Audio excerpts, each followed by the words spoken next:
তখন দেখবা ওই লাশ বড় একটি হা করেছে, আর তার মুখের মধ্যে এই পেরেকটি ঢুকিয়ে দিবা।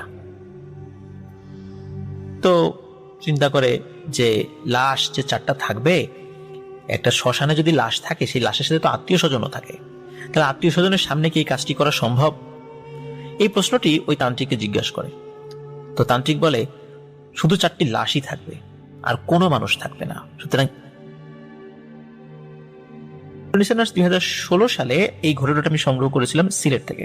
ওই সময় আমি একটি বেসরকারি শিক্ষা প্রতিষ্ঠানে চাকরি করতাম। আমার চাকরির সুবাদে বাংলাদেশের বিভিন্ন স্থানে ক্লাস নিতে যেতে হতো, আর ওই সময় আমি বিভিন্ন জায়গা থেকে ঘটনা সংগ্রহ করতাম। তো ওই যেখানে মানে ওই প্রতিষ্ঠানের একটা পিয়ন ছিল, ওই পিয়ন ছেলেটার কাছ থেকে আমি ঘটনাটি সংগ্রহ করেছিলাম। আর এই ঘটনাটি ওর এক আত্মীয় বড় ভাইয়ের সাথে ঘটেছিল। ঘটনাটি মোটামুটি বছর 30 হবে এরকম, মানে সূত্রপাত আর কি। তো ওই ছেলের ওই আত্মীয় ভাই, সে সরাসরি কোনো ব্ল্যাক ম্যাজিকের সাথে জড়িত না থাকলেও, মানে সরাসরি সে কোনো ব্ল্যাক ম্যাজিক না করলেও ব্ল্যাক ম্যাজিকে সে সহায়তা করত। তার ছিল বেজায় সাহস, এবং তার এই সাহসিকতাটাকে পুঁজি করে বিভিন্ন তান্ত্রিক কবিরাজ তারা তাদের জন্য প্রয়োজনীয় যে জিনিসগুলো থাকে সেগুলো তারা সংগ্রহ করতেন।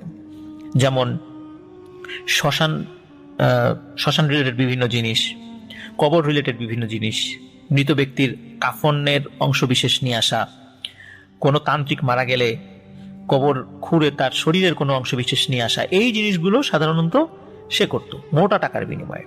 বহু টাকা পয়সা সে অল্প বয়সে ইনকাম করেছিল, কিন্তু সে সেটা রাখতে পারেনি।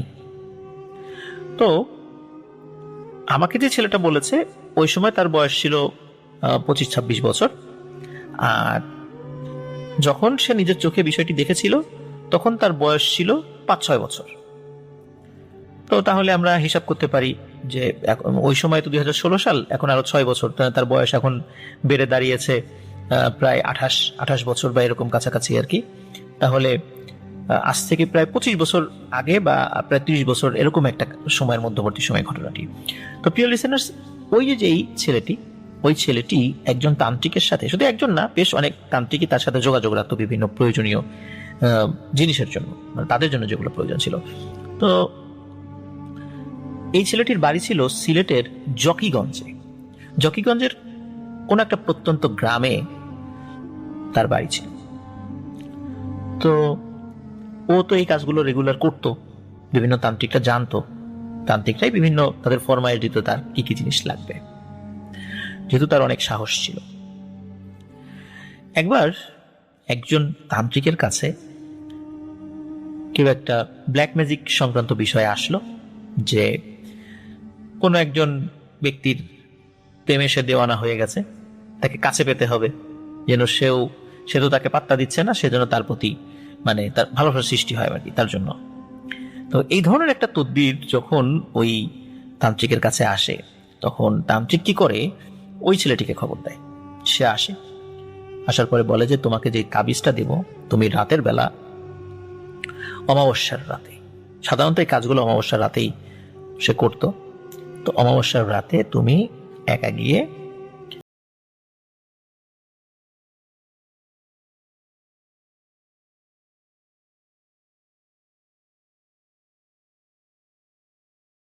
বলে আর মানে কঠিন কাজ কি, তো আমার জন্য অনেক সহজ। তো তাবিজটি দিয়ে দেয়। যথারীতি তার এলাকার বাইরে অন্য একটি জায়গায় সে একটি মন্দির সন্ধান জানতো। সে চিন্তা করলো যে ওই মন্দিরে যাব। ওই মন্দিরে একটা বিশেষত্ব ছিল, ওই মন্দিরের বাইরে একটা মোটামুটি লোহার একটা গেট ছিল, মানে অনেক সময় গাড়ি ঢুকলে আমরা অনেক গেটটা ধাক্কা দিয়ে খুলে দিই না, ওই টাইপের একটা গেট। তবে লোহার গেট হলেও অতটা শক্ত সমর্থ গেট না, মানে নরবরে বলা চলে আর কি, গ্রাম অঞ্চলের তো বুঝতেই পারছেন আপনারা। তো গেটটা খোলাই থাকে সারাদিন, আর মন্দিরে স্বাভাবিকভাবে ওই পুরোহিত বা অল্প কিছু লোকজন ছাড়া কেউ আসেও না, আর মন্দিরে তো চুরি করার কোনো জিনিসও নেই সেখানে যে অন্য কেউ আসবে। তো যাই হোক, সেও চিন্তা করেছে যে কোন মন্দিরে গেলে সহজে সে ঢুকতে পারবে। তো ওই চিন্তা করে ওর পাশের গ্রামের একটি মন্দিরের কথা সে চিন্তা করে। রাতের বেলা সে সেখানে যায়। যথারীতি মন্দিরের গেট খোলাই ছিল, সে ভেতরে ঢোকে। আর মন্দিরের ভিতরে ওই সময় ইলেকট্রিসিটি ছিল না, বা থাকলেও হয়তো বা কারেন্ট ছিল না, এমনটা হতে পারে। তো সে মন্দিরে যায়। মন্দিরে যাওয়ার পর মূর্তির শরীরের কোনো একটা অংশের সাথে হাত বা পা কোনো একটা হতে পারে, তো বেঁধে দিয়ে সে পেছন দিকে ঘুরে চলে যেতে থাকে। সে যখনই পেছন দিকে ঘুরেছে তখনই সে দেখে, মানে সে ফিল করে যে 5 আঙ্গুলের দুটো হাত তার কাঁধের উপরে কে যেন রাখলো, এবং হাতগুলো প্রচন্ড শক্ত, এবং হাতের আঙ্গুলগুলো মনে হচ্ছে অনেক বড় বড় এবং মোটা মোটা। মনে হচ্ছে কেউ যেন ভালোবেসে তার 2 কাঁধের উপরে 2 হাত রেখেছে। 2 হাতের কারণে তার শরীর অনেক ভারী হয়ে যায়, এবং হাতটা রাখার পরে আস্তে আস্তে হাতটা দিয়ে তার কাঁধের উপর চেপে ধরছিল। সে যখনই বুঝতে পারলো যে বিপদে পড়ে গেছে, আর এই ধরনের ক্ষেত্রগুলোতে পেছন দিকে যে ঘুরে তাকাতে হয় না, সে কিন্তু সেটা খুব ভালো করেই জানতো, কারণ সে এই সমস্ত বিষয়ে খুবই পারদর্শী ছিল এবং খুব সাহসী মানুষ ছিল। সে চিন্তা করলো, যদি একবার আমার কাঁধ খামচে ধরতে পারে, কাঁধ ছিঁড়ে ফেলে দেবে। সে নিজের সর্বশক্তি দিয়ে ওখান থেকে, মানে ওই 2 হাতের, মানে নিচের হাতের নিচে যে শরীর অংশটা ছিল, সেখান থেকে নিজেকে ছুটিয়ে নিয়ে দিল দৌড়। যখনই দৌড়ে গেটের কাছে গিয়েছে, হঠাৎ করে ক্যাচ ক্যাচ শব্দে গেটের 2টা পাল্লা বন্ধ হয়ে গেল। তখনও সে কিন্তু পেছন ফিরে তাকায়নি। গেটের উপর দিয়ে টপকে যাওয়া খুবই সহজ ছিল, এটা এমন একটা গেট ছিল। তো সে সেটাই করলো। যেহেতু চিকন পাতলা হ্যাংলা মানুষ ছিল, টপকে যাওয়াটা তার জন্য সহজই ছিল। সে দ্রুত টপকে গিয়ে, মানে যখন সে টপকে যাওয়ার পরে তার বডিটা তো পেছন, মানে সামনের দিকে একটু ঘুরে এসেছে আর কি, মানে মন্দিরের দিকে আর কি। সে কিন্তু জানতো যে সেদিকে তাকানো যাবে না, যেভাবেই হোক ঘুরে তাকানো যাবে না। কিন্তু সে আবছা যতটুকু দেখেছে, সে দেখেছে প্রকাণ্ড ভয়ানক চেহারার কেউ একজন দাঁড়িয়ে আছে ওখানে। কিন্তু সে কিন্তু ভয় পায়নি, সে ওখান থেকে দৌড়ে চলে আসে। পরের দিন তান্ত্রিককে সে বলে যে এই ঘটনা ঘটেছে। তো তান্ত্রিক বলে যে বিভিন্ন ধর্মীয় উপাসনালয়ে সেই ধর্মের অনেক জিনেরা বসবাস করে। কেউ যদি রাতের বেলা সে সমস্ত জায়গায় যায়, এই জিনেরা মানুষকে ভয় দেখায়। তো ওই মন্দিরে থাকা কোনো একটি শক্তিশালী জিন তোমাকে ভয় দেখিয়েছে। যাই হোক, তুমি চলে আসছো, কোনো সমস্যা নেই। যাই হোক, প্রথম ঘটনা এখানেই সমাপ্তি। দ্বিতীয়, ওই তান্ত্রিক, মানে সেম তান্ত্রিক, তাকে আরো একটি কাজ দেয়। এই কাজ করতে গিয়ে ঘটে তার সাথে আরো একটি ঘটনা। সে যখন ওই তান্ত্রিকের কাছে যায়, তান্ত্রিক তার হাতে 4টি পেরেক দেয়, লোহার পেরেক। পেরেকগুলো প্রায় 1.5 হাত লম্বা। এই 4টি পেরেক দেয় এবং বলে যে সামনের অমাবস্যায় তুমি শ্মশানে যাবা। তুমি শ্মশানে যাওয়ার পর দেখবা সেখানে সাদা কাপড়ে 4টি লাশ ঢাকা রয়েছে, প্রত্যেকটা একটু দূরে দূরে। তুমি সর্ব বাম পাশ থেকে শুরু করবা, মানে সবার বামে, তোমার হাতের বামে যে লাশটি রয়েছে সেখান থেকে শুরু করবা। সেখানে যাওয়ার পর সাদা কাপড়টা তুমি উল্টাবা। এই 4টি লাশই থাকবে পুরুষ মানুষের লাশ, দেখতে স্বাভাবিক মানুষের মতোই থাকবে। তুমি যখনই তাদের মুখের উপর থেকে কাপড় সরাবা এবং একটি পেরেক তার মুখের সামনে ধরবা, তখন দেখবা ওই লাশ বড় একটি হা করেছে, আর তার মুখের মধ্যে এই পেরেকটি ঢুকিয়ে দিবা। তো চিন্তা করে যে লাশ যে 4টা থাকবে, একটা শ্মশানে যদি লাশ থাকে, সেই লাশের সাথে তো আত্মীয় স্বজনও থাকে, তাহলে আত্মীয় স্বজনের সামনে কি এই কাজটি করা সম্ভব? এই প্রশ্নটি ওই তান্ত্রিককে জিজ্ঞেস করে। তো তান্ত্রিক বলে শুধু 4টি লাশই থাকবে, আর কোনো মানুষ থাকবে না, সুতরাং এটা নিয়ে তোমার কোনো চিন্তার কারণ নেই। সে কিন্তু বুঝে যায় যে এই 4টি লাশ যে স্বাভাবিক কোনো মানুষের লাশ নয়, কারণ মানুষের লাশ থাকবে অথচ কোনো আত্মীয় স্বজন থাকবে, এটা হতে পারে না। এটাও একটা সাংঘাতিক পরীক্ষা বা প্যারানর্মাল কোনো বিষয়ের কাজ। সে সানন্দে রাজি হয়ে যায়। 4টি পেরেক সে নিয়ে অপেক্ষা করতে থাকে ওই অমাবস্যার রাত্রির জন্য। যখন কয়েকদিন পর সেই অমাবস্যার রাত্রি চলে আসে, তখন সে একা একা চলে যায় শ্মশানে। সত্যি শ্মশানে যাওয়ার পর সে দেখে সাদা কাপড়ে মোড়ানো, অমাবস্যার রাত্রেও কিন্তু মোটামুটি মানে ফাঁকা জায়গায় ও যদি সাদা কাপড় দিয়ে কিছু ঢাকা থাকে মোটামুটি টের তো পাওয়া যায়। শ্মশানগুলো তো মোটামুটি ফাঁকা ফাঁকা হয়, এই জন্য দেখার মানে টুকটাক হালকা দেখা যায়। আর নিয়ম ছিল সে কোনো আলো সাথে নিয়ে যেতে পারবে না, এটাও একটা বড় সমস্যা। যাই হোক, সে তো পথঘাট চিনত, সে শ্মশানে গিয়েছে। সবার বাম পাশে যে লাশটি রয়েছে, এই লাশটি মুখ থেকে মানে সাদা কাপড়ে ঢাকা, সে হাত দিয়ে মুখের উপর থেকে কাপড় সরায়। কাপড় সরানোর সাথে সাথে সে দেখে একটা স্বাভাবিক মানুষের মতোই দেখা যাচ্ছে, অন্ধকার যতটুকু মনে হচ্ছে। কিন্তু যখনই একটা পেরেক সে ওই মুখের সামনে ধরেছে, হঠাৎ করে দেখে এই লাশটি বড় একটা হা করেছে, এবং হায়ের মানে দুই মাঝখানে দুই মানে পাটি দাঁতের মধ্যে প্রসারতা প্রায় আধ হাতেরও বেশি। এত বড় হা কিন্তু কোনো স্বাভাবিক মানুষ করতে পারে না। যে শুধু হা করেছে তা না, ওই পেরেকটি সামনে ধরার সাথে সাথে প্রথমে আগে চোখ খুলেছিল। চোখ খোলার সাথে সাথে উনি দেখেন এই চোখগুলো মানে অন্ধকার রাতে যেভাবে কুকুর বিড়ালের চোখ চলে না, ওইরকম জ্বলছে, এবং প্রথম জ্বলার পরে ওইরকম হা করে। সে তো সাহসী মানুষ, কিন্তু ওই সময় সে মোটামুটি ভয় পেয়েছিল, কিন্তু ভয় পেলে তো চলবে না। তখন সে একটি পেরেক ওই মুখের মধ্যে ঢুকিয়ে দেয়। মুখের মধ্যে ঢোকানোর সাথে সাথে সে দেখে যে ওই লাশ হিসাবে শুয়ে থাকা ওই জিনিসটি ওই পেরেক মটমট করে খাওয়া শুরু করেছে। তখন সে বুঝতে পারে যে আসলে এরা তো কোনো মানুষ না, এটা তো জানাই যাচ্ছে, বোঝাই যাচ্ছে। তখন সে দ্রুত ওইখান থেকে সরে অন্য যে লাশের কাছে চলে যায়, আর একটা লাশ, সেখানেও সেম ঘটনা। এরকম করে 4-4টি লাশ, এই লাশগুলো সেখানে ছিল যেগুলো, সেগুলোর মুখের মধ্যে পেরেক সে দেয়। প্রত্যেকটা লাশই এরকম কটমট করে এই পেরেকগুলো খাচ্ছে, এরকম শব্দ হচ্ছিল, সে শুনেছে। সে যখন ফিরে আসছে তার বাড়ির দিকে, হঠাৎ করে মনে হলো কে যেন তার পিছু হাঁটছে। এবার সে পেছনে ফিরে তাকিয়ে দেখে এই যে 4টি লাশ ওখানে ছিল, এই 4টি লাশ তার পেছনে পেছনে আসছে। সে চিন্তা করে এই কথা তো ওই তান্ত্রিক বলে দেয়নি যে এই 4টি লাশ পিছু পিছু আসবে। তখন সে একটু ভয় পায়, সে দেয় বাড়ির দিকে দৌড়, এক দৌড় সে বাড়িতে চলে যায়। বাড়িতে চলে যাওয়ার সাথে সে দরজা টরজা বন্ধ করে বিছানায় শুয়ে পড়ে। শুয়ে পড়ার সাথে সাথে তার দরজা জানালায় টোকা শুরু হয়। তার নিকট আত্মীয় স্বজন, মা বাবা, এখন মা বাবা তো অন্য রুমে শুয়ে আছেই, কিন্তু তার মা বাবার কণ্ঠ এবং আরো নিকট আত্মীয় স্বজন বন্ধু বান্ধবদের কণ্ঠে বারবার দরজা জানালা টোকাচ্ছে, বলছে দরজাটা খোল, দরজাটা খোল, কথা আছে, জরুরি দরকার আছে। কিন্তু ও তো জানে যে এই ধরনের ঘটনা হয়, পরিচিত কণ্ঠে ডাকে, আর যদি একবার খোলে তাহলে তো ভয়ানক বিপদ আছে। সে এগুলো কোনো পাত্তাই দেয় না। সকালে উঠে বাড়ির সদস্যরা এবং সেও দেখতে পারে অনেক কাক, মানে প্রায় 30-35টা কাক মরে বাড়ির সামনে পড়ে আছে। তো কাকগুলো কেন মরে পড়ে আছে এটি অন্যরা বুঝতে না পারলেও সে কিন্তু বুঝেছিল। সে বুঝেছিল কাকগুলোকে আসলেই কাক নাকি কাক রূপী কোনো জিন যেগুলো মরে পড়ে আছে। হয়তোবা নিজের অজান্তেই এই কাজটি করতে গিয়ে বহু জিনের মৃত্যুর কারণ হয়েছে সে। যাই হোক প্রিয় লিসেনার্স, সবচেয়ে ভয়ঙ্কর ব্যাপার যেটি এতক্ষণ যেগুলো বললাম, এগুলো তো নিঃসন্দেহে ভয়ঙ্কর। এই ধরনের কাজ করতে গেলে এই ধরনের বিষয় সামনে চলেই আসে, কিন্তু ব্ল্যাক ম্যাজিকের যে পরিণতি সেই বিষয়টি এখন আমি বলবো। ও কিন্তু খুব বেশি দিন বাঁচেনি, 25 থেকে 26 বছর বয়স হয়েছিল তার। হঠাৎ করেই কোনো এক কারণে সে মারা যায়। সকালবেলা তার মা বাবা তাকে ডাকতে গিয়ে দেখে ঘরের দরজা খোলে না। সে অবিবাহিত ছিল, সে তো দরজা খোলে না।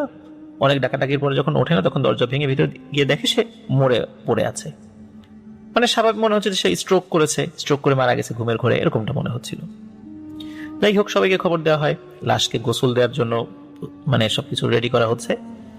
তো হঠাৎ করে পরিবারের সদস্যরা দেখে যে ভয়ানক একটি সাপ, কালো রঙের সাপ, সাপের রংটি কুচকুচে কালো, বেশ মোটা, লম্বা। এই সাপটি ফনা ধরতে পারে না, মানে সে ফনা ধরতে পারে না, কিন্তু মাথাটা মোটা, অজগর সাপের মতো। এই সাপটি ওই ছেলের লাশের পাশে বসে আছে।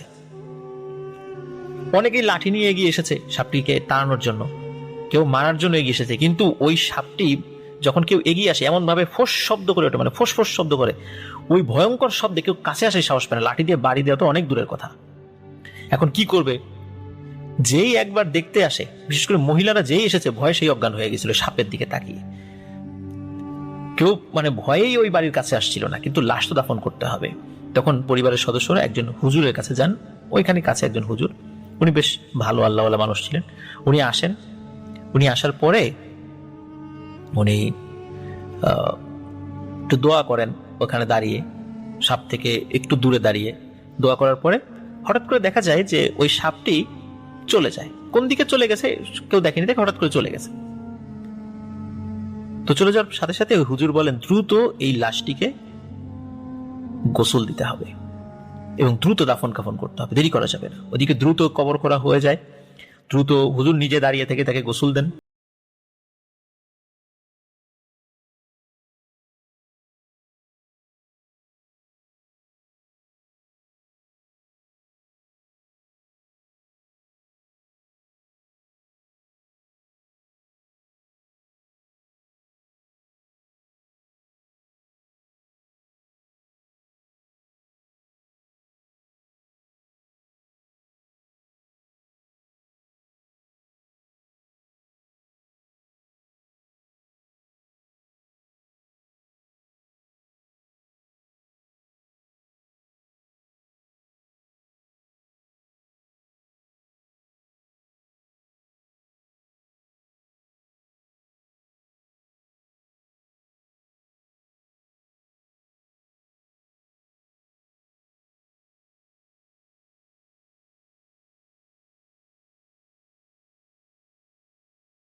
নামান কবরে নামার পরে বাঁশ দেওয়া হয়েছে। বাঁশ দেওয়ার পরে একটা দুটো বাঁশ বাকি ছিল।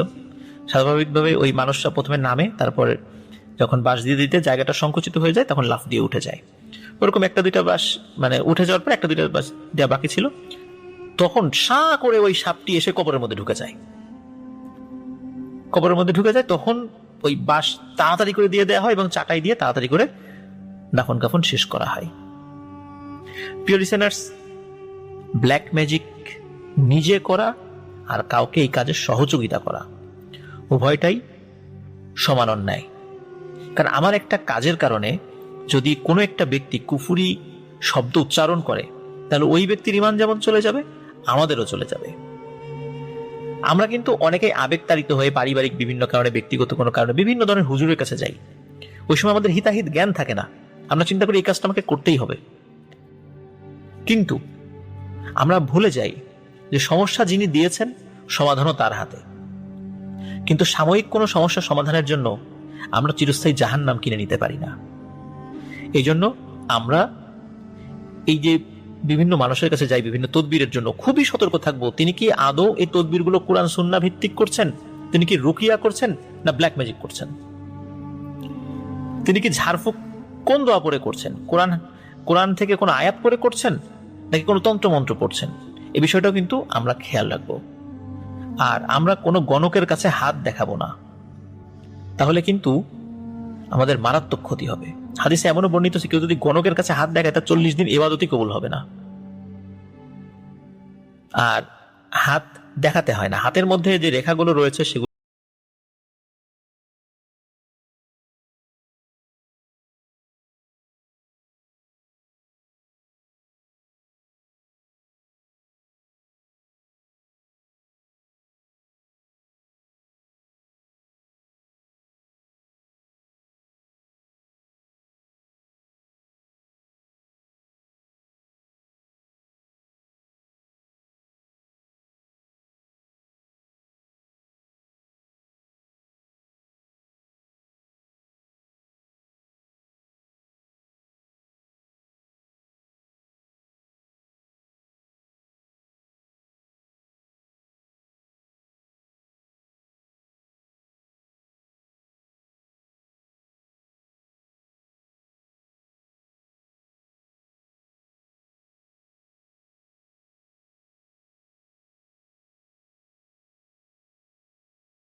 এরপর থেকে যখন কোনো মানুষ ওই নদীর কাছে এসে রাতের বেলা, দিনের বেলা কিন্তু এটা হতো না, রাতের বেলা কেউ যদি বিপদে পড়তো, পার হওয়া নিয়ে সমস্যা হতো, বিশেষ করে পার হওয়া সংক্রান্ত বিপদে পড়তো, তখন যদি কেউ বলতো দেওয়ান সাহেব আপনি কোথায়, তখন ওই কুমির ভেসে উঠতো। বেশ বড় আকার একটা কুমির ছিল, ওই পিঠের উপরে একজন বা দুইজন এরকম করে পার হতে পারতো। তো এই কুমিরটা নদী পার করে দিত। তো ওই গ্রামের বহু মানুষ ওই কুমিরের পিঠে রাতের বেলা বিপদে পড়ে নদী পার হয়েছে। একটা সময় কি হলো যে একজন ব্যক্তি তার এক আত্মীয় বাড়ি থেকে দাওয়াত খেয়ে ফেরার সময় নৌকা পাচ্ছিল না, রাত হয়ে গিয়েছিল এবং ওনার বাড়িতেও খুব জরুরি কাজ ছিল। তখন ওনাকে তো পার হতে হবে, আর উনি তো দেওয়ান সাহেবের এই বিষয়টি জানেন। তো উনি তখন দেওয়ান সাহেব বলে ডাক দেন, তখন দেওয়ান সাহেব চলে আসে, আর সেও ওই পিঠে উঠে বসে। যেহেতু দাওয়াত খেয়ে এসেছিলেন, দাওয়াত খাওয়ার যেহেতু ওই সময় বিভিন্ন ধরনের খাবার উনি খেয়েছিলেন, মাংস আইটেমও সেখানে ছিল, এর মধ্যে গরুর মাংসও ছিল।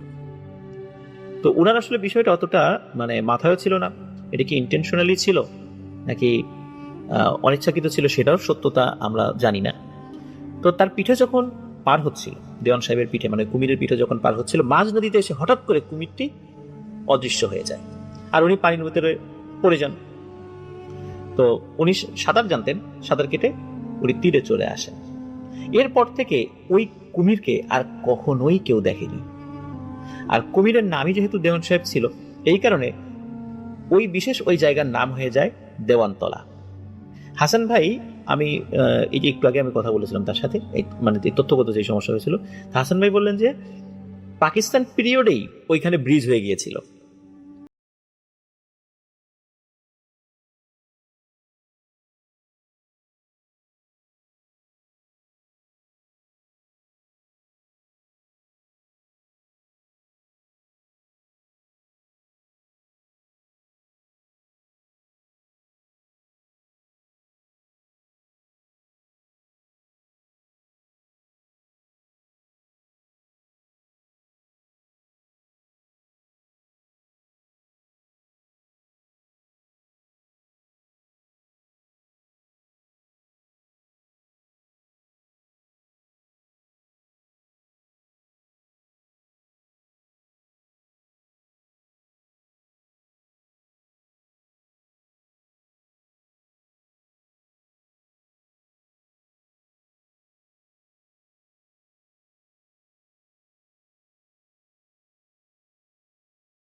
বেলা গোসল করে, বিকালের পরে বা সন্ধ্যার আগে সাধারণত কেউ গোসল করে না।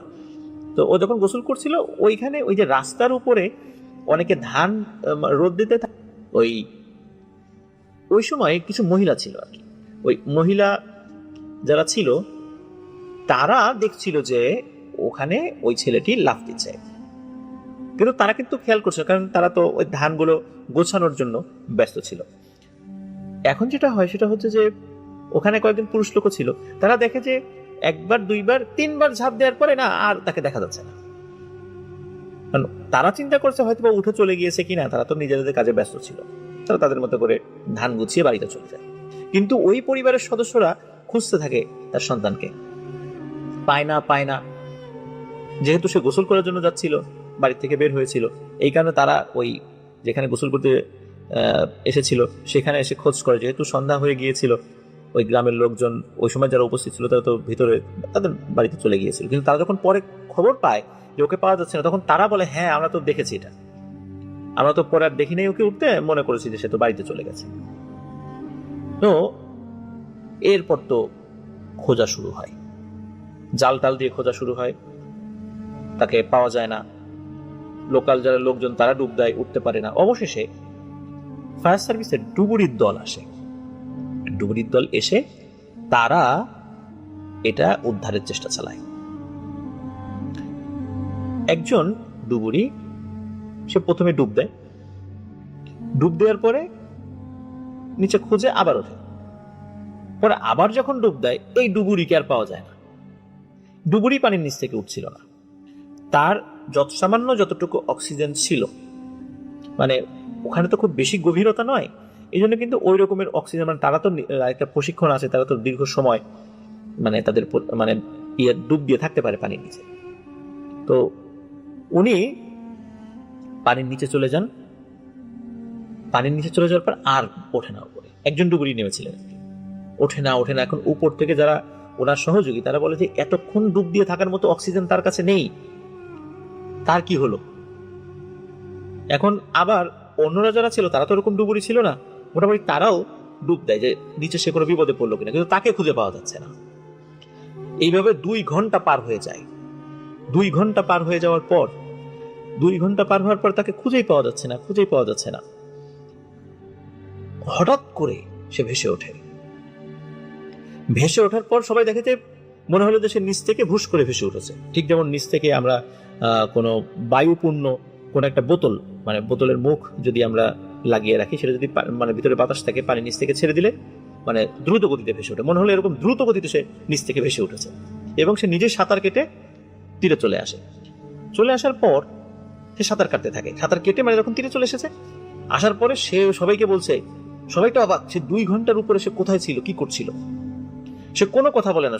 ফায়ার সার্ভিসের অন্য লোকদেরকে বলছে, ব্যাগ গোছাও, এখানে 1 মুহূর্ত থাকা যাবে না, 1 মুহূর্তও না, তাড়াতাড়ি চলো, নাহলে বিপদ হবে। তো সবাই ওখান থেকে চলে যেতে থাকে। কিন্তু ওই লোকটি, ওই যেই ছেলেটা হারিয়ে গেছে তার বাবাকে ডাক দেয় যে আপনি এদিকে আসেন। সে যখন যায় তখন তাকে বলে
টাইম যখন আবার, বিশেষ করে দ্বিতীয় সময় যখন সে আবার ঝাঁপ দিয়েছে, তারপরও তাদের কিছু পূজার সামগ্রী নষ্ট হয়েছে।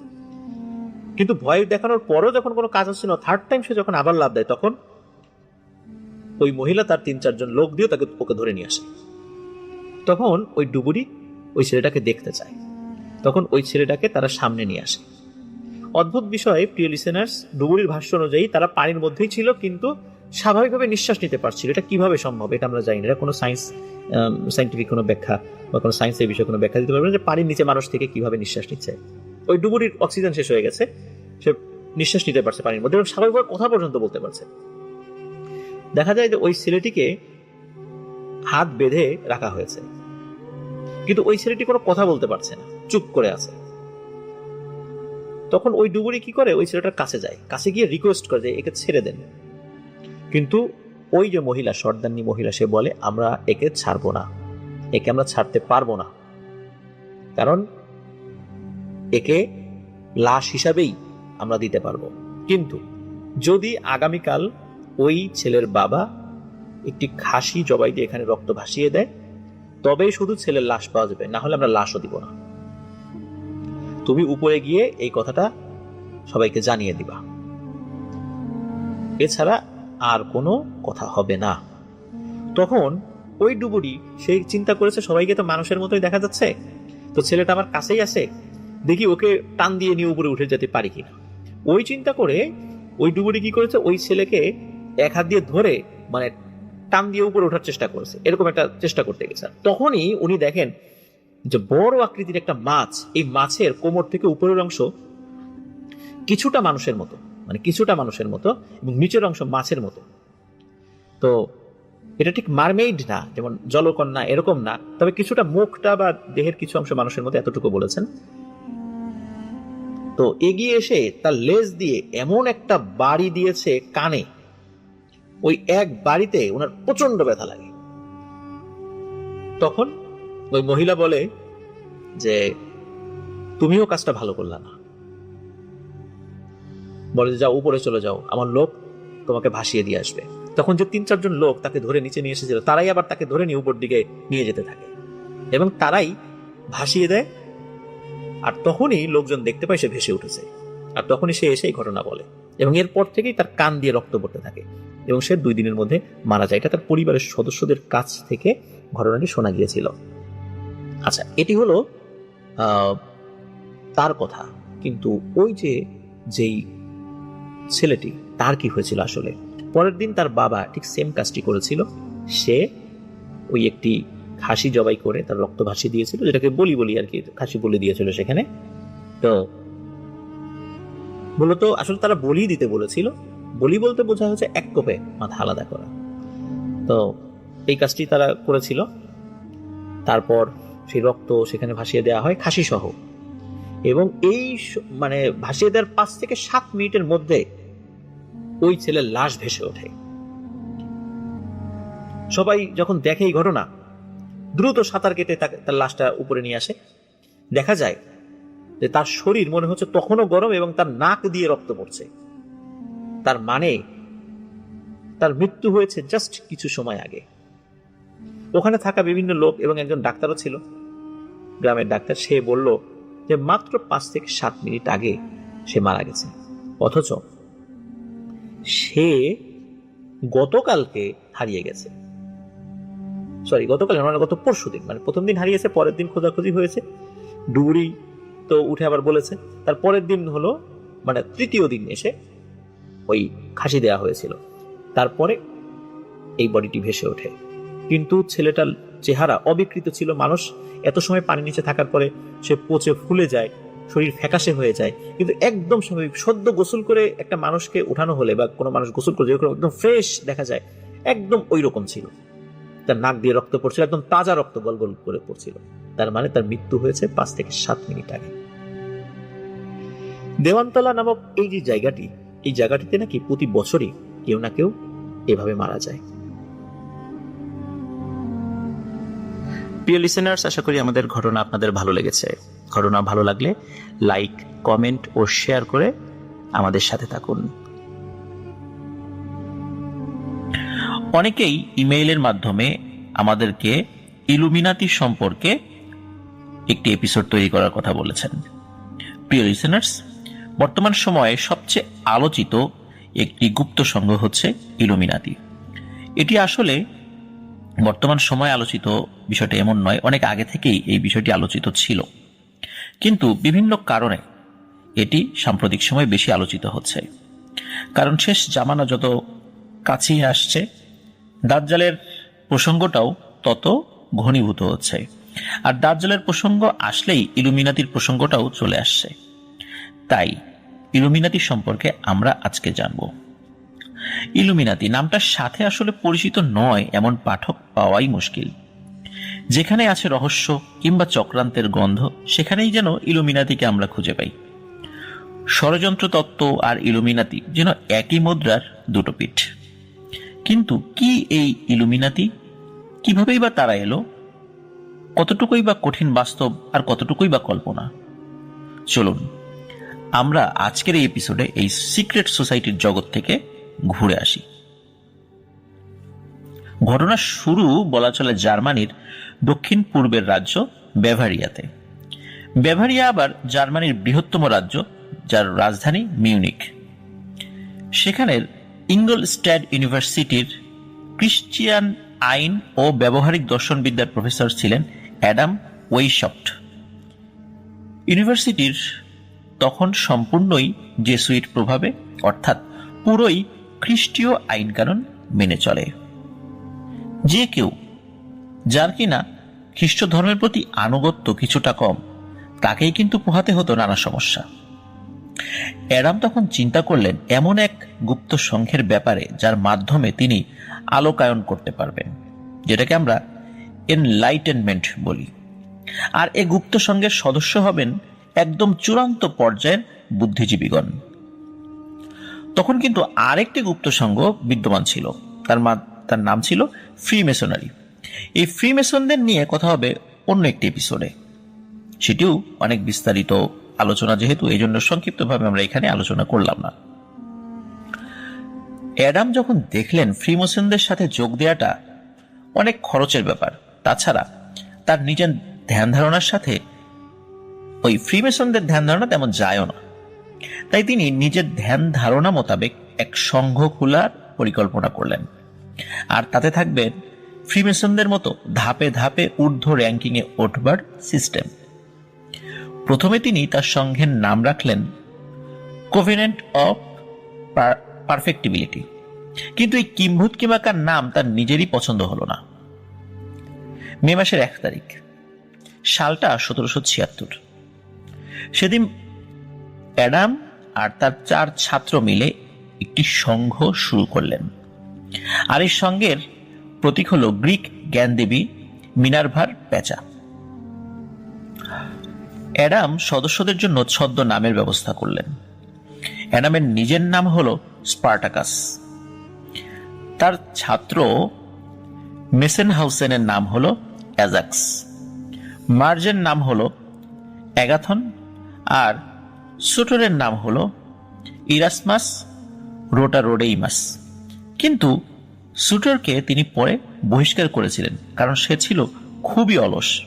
আর ইলুমিনাতিতে বা এই ধরনের গুপ্ত সংঘে এই অলস প্রকৃতির লোকদের কিন্তু কোনো স্থান নেই, কারণ সেখানে থাকতে হলে অবশ্যই পরিশ্রমী ও বুদ্ধিমান হতে হবে। 1778 সালের এপ্রিল মাসে সংঘের নাম হলো ইলুমিনাতি। আর ইলুমিনাতি শব্দের অর্থ যারা কোনো বিষয়ে বিশেষভাবে আলোকিত বা জ্ঞানার্জনের দাবি করে। সে সময় সংঘের সদস্য ছিল মাত্র 12 জন।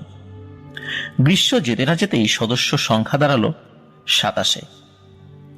চলুন জেনে নেই কারা হতো এই ইলুমিনাতি সংঘের সদস্য। আপনারা জেনে কিন্তু অবাক হবেন। সচ্চরিত্র ক্রিশ্চিয়ান যারা, এই ক্রিশ্চিয়ানরাই ছিল তাদের প্রধান কাম্য, এবং সকল প্রকার ইহুদি আর মূর্তি পূজক নিষিদ্ধ ছিল এই সংঘে। এমনকি নারী, ধর্মগুরু এবং অন্য সিক্রেট সোসাইটির সদস্যরাও নিষিদ্ধ ছিল। স্বাগত জানানো হতো ধনী, শিক্ষানবিশ আর 18 থেকে 30 বছরের তরুণদের। ধীরে ধীরে ইউরোপ জুড়েও ছড়িয়ে পড়তে লাগলো ইলুমিনাতির শাখা। তবে একদম সেকুলার হবার কারণে ইলুমিনাতির অভ্যন্তরে ধর্মবিদ্বেষ চোখে পড়তে লাগলো। 1782 সালের দিকে ইলুমিনাতিতে 3টি শ্রেণীর সূচনা করা হয়। ক্লাস 1, এই ক্লাস 1-এ তারাই সদস্য হিসাবে পরিগণিত হতো যারা সদ্য এই গ্রুপে যোগ দিয়েছে। আর ক্লাস 2, এটা হচ্ছে একটু উচ্চ পর্যায়ের সদস্য। আর ক্লাস 3 হলো সবচেয়ে গোপন জ্ঞানের অধিকারী যারা, মানে এখানে যারা সদস্য হবেন ক্লাস 3-তে, এখানে সেই সমস্ত সদস্যরা অন্তর্ভুক্ত হবেন যাদের গোপন বিষয়ে জ্ঞান রয়েছে এবং ডিফারেন্ট কিছু জ্ঞান রয়েছে যেটা সচরাচর মানুষের মধ্যে নেই। 1784 সালের শেষে মোট সদস্য হয়ে যায় 650 জন। যদিও বা অ্যাডাম দাবি করেন সংখ্যাটা 2500, তবে অ্যাডাম চেয়েছিলেন ইলুমিনাতি সিক্রেট সোসাইটির কথা খুবই গোপন রাখতে, যেন ঘুণাক্ষরেও রসিক্রুসিয়ানরা না জানে। প্রিয় লিসেনার্স, এখানে কিন্তু একটা কথা, সেটা হচ্ছে এই রসিক্রুসিয়ানরা আসলে কারা। রসিক্রুসিয়ান হলো আর একটি গুপ্ত সংঘ এবং ইলুমিনাতির পুরোই বিপরীত, কারণ ইলুমিনাতি কিন্তু সেকুলারিজম বা ধর্মনিরপেক্ষতায় বিশ্বাস করত, আর রসিক্রুসিয়ানদের বিশ্বাস ও কর্ম ছিল জাদুবিদ্যা নিয়ে। অন্তত তৎকালীন ইলুমিনাতি সেটাই বিশ্বাস করত। এখন যে ইলুমিনাতি তারা কি বিশ্বাস করে সেই বিষয়ে আমরা পরে আসব। ইলুমিনাতি থেকে তাহলে কিভাবে সদস্য রিক্রুট করা চলতো, মানে ইলুমিনাতিতে কিভাবে সদস্যরা যোগ দিত আর ওই সংঘের লোকেরাই বা কিভাবে সদস্য টানত। মজার বিষয় হলো সেটা হতো একদম নীরবে ও গোপনে, ব্যক্তিগত যোগাযোগের মাধ্যমে। কিন্তু এত গোপনীয়তা রক্ষা করার পরেও রসিক্রুসিয়ানরা কিন্তু এই ইলুমিনাতিদের কথা জেনে গেল, তাও আবার এমন একজনের কল্যাণে জানলো যে কিনা ছিল এই দুই সংঘেরই সদস্য। মানে ওই ব্যক্তি সে রসিক্রুসিয়ানদেরও সদস্য ছিল, আবার ইলুমিনাতিরও সদস্য ছিল। ফলাফল যেটা দাঁড়ালো, ইলুমিনাতি যে একটি নাস্তিক সংঘ সেটা রটে গেল পুরো ইউরোপে। সবাই বলল এই ইলুমিনাতিতে যারা যোগ দেয় বা ইলুমিনাতি এই সংঘটি হচ্ছে ধর্মহীন, তারা জাতিকে ধর্মহীন করার চেষ্টা করছে। তাই ধর্মহীন ইলুমিনাতির বিরুদ্ধে জোর জনমত গড়ে উঠল। জনগণরা ইলুমিনাতির বিরুদ্ধে সোচ্চার হওয়া শুরু করলো। বাভারিয়ার শাসক চার্লস থিউডর পুরোই ভয় পেয়ে গেলেন এই গুপ্ত সংঘের ব্যাপারে।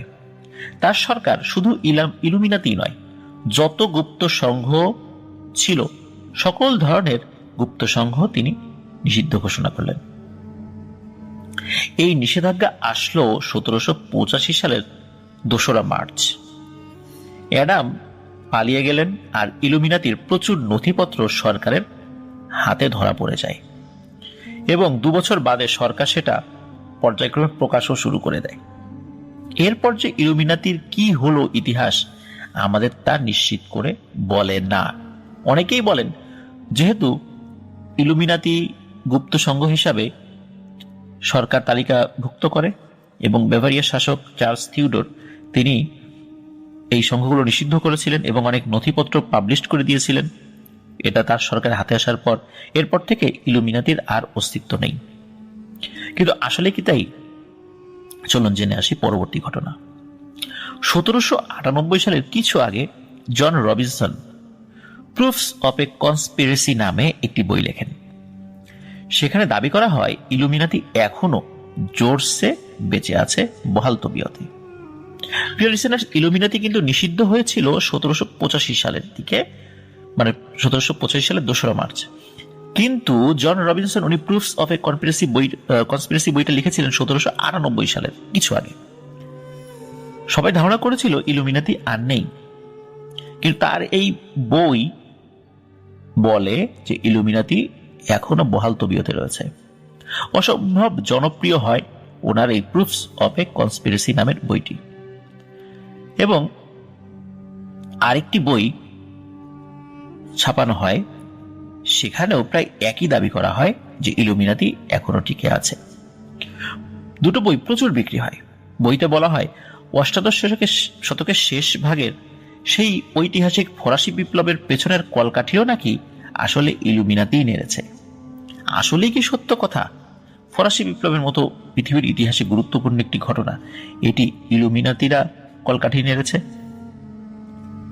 এ বই দুটো সমুদ্র পাড়ি দিয়ে পৌঁছে যায় আমেরিকাতেও। সেখানে রেভারেন্ড মোর্স এবং অন্যান্যরা প্রচার করলেন ইলুমিনাতির বিরুদ্ধে। কিন্তু সেই হুজুগ কমে গেল আবার 1800 সালের পরপর। মাঝে মাঝে অবশ্য মেসন বিরোধী আন্দোলন মাথাচাড়া দিয়ে উঠত বটে। একটু আগে কিন্তু আমরা ফ্রি মেসনদের কথা বলেছি, আমরা পরে এটা নিয়ে বিস্তারিত আলোচনা করব ইনশাল্লাহ। বর্তমানকালে অবশ্য নানা সংঘই ইলুমিনাতির নাম দিয়ে নিজেদের দাবি করে যে তারাই সত্যিকারের ব্যাভারিয়ান ইলুমিনাতি। তবে তারা কেন যেন আবার গোপনীয়তার ধার ধারে না, যেটা আসলে প্রমাণ করে তারা আসল ইলুমিনাতি নয়। কারণ ব্যাভারিয়ান ইলুমিনাতির একটি কমন বৈশিষ্ট্য ছিল, তারা নিজেদেরকে খুব গোপন করে রাখত। কিন্তু এই যে ইলুমিনাতি, এদের নিজেদের অফিসিয়াল ওয়েবসাইটও আছে বলে প্রচার করে, এমনকি সুন্দর গ্রাফিক্স সহ বিজ্ঞাপনও আছে তাদের। এমনকি তাদের কিউআর কোডও রয়েছে, যেটা স্ক্যান করলেই ইউটিউবে তাদের বিজ্ঞাপনগুলো পাওয়া যায়। প্রিয় লিসেনার্স, আপনারা বর্তমানে আমেরিকার $1, যেটি $1, আপনারা যদি ভালো করে খেয়াল করবেন, যদি কারো কাছে থাকে সেটিও খেয়াল করবেন, অথবা গুগলে সার্চ দিয়ে $1 যে ইমেজ সেটা ভালো করে খেয়াল করবেন। এই বর্তমানের $1 নোটে আমেরিকার গ্রেট সিল দেখা যায়। সেখানে আমরা দেখতে পাবো পিরামিডের উপর এক চোখ দেখা যায়, যার নাম আই অফ প্রভিডেন্স বা all seeing eye of God. Latin ভাষা আরো লেখা আছে ই প্লুরিবাস আনাম, অর্থ আউট অফ মেনি ওয়ান। ও আরো একটি শব্দ আছে নভস অর্ডো সেক্লোরাম, যার মানে new order of the ages. Illuminati তত্ত্ব বিশ্বাসীগণ মনে করেন এই এক চোখ প্রমাণ করে আমেরিকা ইলুমিনাতির দখলে রয়েছে। পিরামিডের নিচে রোমান সংখ্যায় কিছু বর্ণ লেখা আছে, যেটা যদি আমরা গাণিতিকভাবে কনভার্ট করি তাহলে আমরা বাংলায় দেখতে পাই 1776। অবাক কাণ্ড, ইলুমিনাতিও কিন্তু 1776 সালে প্রতিষ্ঠিত। আর ওখানে 1776 লেখার পেছনে কারণ হিসেবে উল্লেখ করা হয় 1776 সালে কিন্তু আমেরিকা স্বাধীনতা অর্জন করেছিল বা স্বাধীনতার ঘোষণা করেছিল। সেই যে বই দুটো দাবি করেছিল ইলুমিনাতি বেঁচে আছে, শতাব্দীর পর শতাব্দী পেরিয়ে গেলেও সে মতবাদ রয়ে যায়। এক নজরে আসুন আমরা একটু জানি যে ইলুমিনাতির নামে কি কি ষড়যন্ত্র তত্ত্ব প্রচলিত আছে, বা যে বিষয়গুলো আমরা ঘুরে ফিরে বারবার শুনি যে এই কাজগুলো ইলুমিনাতি করেছে। তো শুরু করি। 1 নাম্বার, প্রচুর ষড়যন্ত্র তত্ত্ব মতে বর্তমান সিক্রেট সোসাইটি ইলুমিনাতি মূলত এ বিশ্বের সকল প্রধান প্রধান ঘটনা নিয়ন্ত্রণ করে। তার মানে আজকে রাশিয়া ইউক্রেন যুদ্ধ হচ্ছে, এটাও কি ইলুমিনাতি নিয়ন্ত্রণ করছে? বা বিশ্বব্যাপী ডলার সংকট, এটিও কি ইলুমিনাতি নিয়ন্ত্রণ করছে? মধ্যপ্রাচ্যের রাজনীতি ইলুমিনাতি নিয়ন্ত্রণ করছে। মহাসাগর রাজনীতি মানে বঙ্গোপসাগর নিয়ে, দক্ষিণ চীন সাগর নিয়ে, ভারত মহাসাগর নিয়ে যে রাজনীতিগুলো এখন শুরু হয়েছে, বা প্যাসিফিক ওশান নিয়ে, এই প্রধান প্রধান বিষয়গুলো কি ইলুমিনাতি নিয়ন্ত্রণ করছে? 2, ফরাসি বিপ্লবের সূচনাও ইলুমিনাতির হাতেই। প্রিয় লিসেনার্স, ফরাসি বিপ্লব এটা পৃথিবীর ইতিহাসে অত্যন্ত গুরুত্বপূর্ণ একটি ঘটনা। এই বিপ্লবের ফলে 1789 সালে বাস্তিল দুর্গের পতন হয়েছিল, এবং এই বিপ্লবের মাধ্যম দিয়ে পরবর্তীতে নেপোলিয়ন উনি ফ্রান্সের সিংহাসনে আরোহণ করেছিলেন। পরবর্তীতে 1815 সালে ওয়াটারলু যুদ্ধের মাধ্যমে তার সমাপ্তি ঘটে এবং তাকে সেন্ট হেলেনা দ্বীপে নির্বাসিত করা হয়, এবং সেখানেই তিনি মারা গিয়েছিলেন। কিন্তু ফরাসি বিপ্লবের যে সূচনা, এটি কি ইলুমিনাতিরাই করেছিল? এরকম কিছু তত্ত্ব ইলুমিনাতির নামে প্রচলিত আছে। নেপোলিয়নের ওয়াটারলু যুদ্ধের ফলাফলও নাকি ইলুমিনাতিরাই নির্ধারণ করেছিলেন। এটি আমরা 3 নম্বর ষড়যন্ত্র তত্ত্ব হিসাবে উল্লেখ করতে পারি। 4, আমেরিকান প্রেসিডেন্ট কেনেডিকে গুপ্ত হত্যা করা হয়েছিল। ধারণা করা হয় যে এই গুপ্ত হত্যা আসলে ইলুমিনাতিই করিয়েছে, কারণ জন এফ কেনেডি বা জন ফিটজেরাল্ড কেনেডি তিনি নাকি ইলুমিনাতির কাজে বাধা দিচ্ছিলেন, আর এই কারণে তাকে গুপ্ত হত্যার মাধ্যমে সরিয়ে দেওয়া হয়েছে।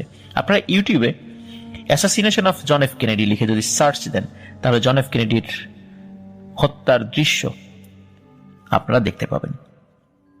5, নিউ ওয়ার্ল্ড অর্ডার ত্বরান্বিত করা। এই অর্ডারের মাধ্যমে সারা বিশ্ব থাকবে ইলুমিনাতির হাতের মুঠোয়।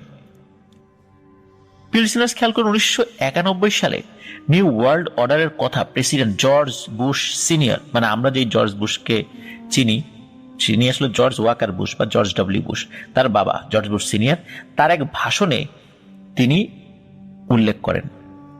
এরপর এই তত্ত্ব তুমুল জনপ্রিয়তা পায়। 6, হলিউডের ফিল্ম ইন্ডাস্ট্রি ইলুমিনাতির দখলে। এর মাধ্যমে ইলুমিনাতি আমাদের অবচেতন মনে তাদের বিশ্বাসগুলো ঢুকিয়ে দিচ্ছে কিংবা আমাদের ব্রেইন ওয়াশ করছে। এই তত্ত্ব ইলুমিনাতির নামে প্রচলিত আছে। 7, শয়তানের উপাসনার মাধ্যমে স্বার্থ হাসিল করে ইলুমিনাতি। খ্রিস্টিয়ান ও মুসলিম ষড়যন্ত্র তত্ত্ব মতে ইলুমিনাতির এক চোখা প্রতীক প্রমাণ করে যে ইলুমিনাতি হলো সেই সংঘ যারা এক চোখা দাজ্জাল বা এন্টিক্রাইস্ট এর আগমনের পথ সুগম করছে। 8, বলা হয় এই ব্যক্তিরাও ইলুমিনাতির সদস্য। তারা কারা? বারাক ওবামা, পোপ, রানী দ্বিতীয় Elizabeth, George W Bush, Kanye West, Bob Dylan, Rihanna, Beyonce, Lady Gaga, Jim Carrey, Madonna প্রমুখ। 9, Bob Marley, Kennedy, Michael Jackson, Heath Ledger, এদেরকে স্যাক্রিফাইস হিসাবে উৎসর্গ করে ইলুমিনাতি। 10, সারা পৃথিবী নিয়ন্ত্রণকারী বিল্ডারবার্গ গ্রুপের সাথে ইলুমিনাতির ঘনিষ্ঠ সম্পর্ক। যদিও বা এই গ্রুপ নিয়ে বিশাল বিশাল থিওরি রয়েছে, আমরা সেদিকে যাব না, এটা জাস্ট ষড়যন্ত্র তত্ত্ব হিসাবেই রয়ে গেছে আর কি। 11, ডিজনি কার্টুনের নাম আমরা সবাই শুনেছি। অ্যানিমেটেড মুভি থেকে শুরু করে নিয়ে অনেক জনপ্রিয় কার্টুনের স্রষ্টা এই ডিজনি ওয়ার্ল্ড। এই ডিজনি কার্টুনের মাধ্যমে ইলুমিনাতি শিশু মনে নিজেদের বিশ্বাস ঢুকিয়ে দিতে চায় বলে তত্ত্ব প্রচলিত আছে। 12, ইলুমিনাতির বৃহৎ পরিকল্পনার অংশ হিসাবে 1947 সালে একটি ইউএফও ক্র্যাশ করানো হয় আমেরিকার রজওয়েলে। সেখান থেকে 4 জন এলিয়েনকে উদ্ধার করা হয়। আমেরিকার মিলিটারির সহায়তায় তারা ব্ল্যাকমেইল করে তাদেরকে বাধ্য করে এলিয়েন প্রযুক্তি বিনিময় করতে। তাছাড়াও কিছু আকার পরিবর্তনে সক্ষম রেপটিলিয়ান এলিয়েন দ্বারা তারা গুরুত্বপূর্ণ ব্যক্তিদের বদল করেছে, যেন তাদের মতোই দেখতে এলিয়েনরা কাজ চালিয়ে যায়। যেমন রানী দ্বিতীয় এলিজাবেথ একজন রেপটিলিয়ান এলিয়েন। এছাড়া উন্নত ক্লোনিং প্রযুক্তির মাধ্যমে আসল ব্যক্তিদের হুবহু ক্লোন বসিয়ে দিয়ে পুরো বিশ্বের দখল নিয়ে নিচ্ছে ইলুমিনাতি। এই যে 12 নম্বর তত্ত্বটা, এটি খুবই হাস্যকর বলে মনে হয়, কারণ যে এলিয়েনদের ইউএফও ক্র্যাশ করানো হয়েছে, সেখান থেকে এলিয়েনদেরকে বাধ্য করে তাদের টেকনোলজি আমেরিকান মিলিটারিরা হাতিয়ে নিয়েছে এবং রেপটিলিয়ান এলিয়েনদের মাধ্যমে মানুষের রূপ ধরিয়ে তারা গুরুত্বপূর্ণ স্থানে তাদেরকে বসিয়েছে। এই বিষয়গুলো আসলে অনেকটাই হাস্যকর শোনা যায়। তবে অ্যাকচুয়ালি কি হয়েছে সেটা তো আমরা জানি না। তবে ইলুমিনাতির বিরুদ্ধে এই তত্ত্বগুলো প্রচলিত আছে। যাই হোক, প্রিয় লিসেনার্স, ড্যান ব্রাউনের বিখ্যাত উপন্যাস অ্যাঞ্জেলস অ্যান্ড ডিমন্স, এটার নাম কিন্তু অনেকেই শুনেছেন। এটি মূলত ইলুমিনাতি নিয়ে নতুন করে গণমনে আগ্রহ জাগিয়ে তোলে, যদিও সে বই শেষ পর্যন্ত পাঠককে ইলুমিনাতি বিষয়ে হতাশ করে বসে। বইয়ের উপর করা চলচ্চিত্রে রবার্ট ল্যাংডন চরিত্রে অভিনয় করেন জনপ্রিয় অভিনেতা টম হ্যাঙ্কস। প্রিয় লিসেনার, শত শত বছর ধরে অসংখ্য জল্পনা কল্পনার ইলুমিনাতি কি আসলেই কাজ চালাচ্ছে আড়ালে আবডালে, নাকি কেবল সুনিশ্চিত কল্পনা? প্রমাণ কি আমরা কখনো হাতে পাবো? কি মনে হয় প্রিয় লিসেনার্স আপনাদের? আসলেই ইলুমিনাতি বর্তমানে আছে কি নেই এটিও নিশ্চিতভাবে বলা যায় না। তাদের কর্মকাণ্ড পুরোটাই রহস্যাবৃত, আর এই রহস্যাবৃত হওয়ার পেছনে কারণ হলো তারা নিজেদেরকে খুব গোপন করে রাখে, প্রকাশ করতে চায় না। এরকম আরো কিছু গুপ্ত সংঘ পৃথিবীব্যাপী ছড়িয়ে আছে। আমরা ইলুমিনাতি বলতে যেটা বুঝি যে তারা একচোখা দাজ্জালের উপাসনা করে এবং তারা জাদুবিদ্যারও প্র্যাকটিস করে। কিন্তু আমরা আজকের আলোচনা থেকে কিন্তু একটি বিষয় জানতে পারলাম, তারা মূলত জাদুবিদ্যা এবং ধর্মীয় বিশ্বাস বিরোধী।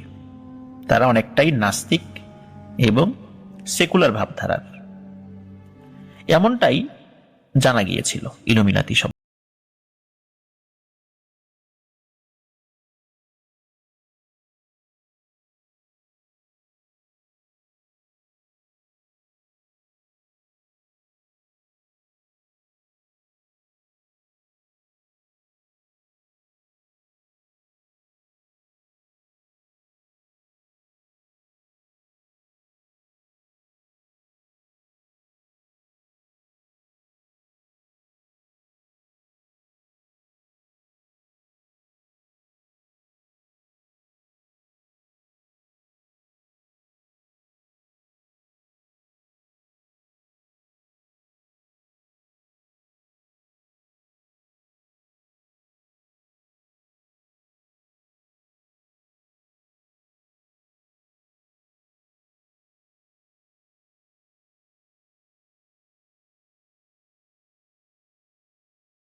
বিভিন্ন ডকুমেন্টে লিখেছে, যার ফলে ওই ডকুমেন্টগুলো উদ্ধার হলেও আমরা যাতে ওই ডকুমেন্টের লেখাগুলোই বিশ্বাস করি এবং তাদের বিশ্বাস, তাদের কর্মকাণ্ড যেন মূল বিষয়ের আড়ালে থেকে যায়, এমন কথাও অনেক গবেষক বা মনীষী বলে থাকেন। কিন্তু এ সবগুলোই আসলে নিছক অনুমান মাত্র। কিন্তু আসলেই সত্যটা কি তা আজও অমীমাংসিত রহস্য।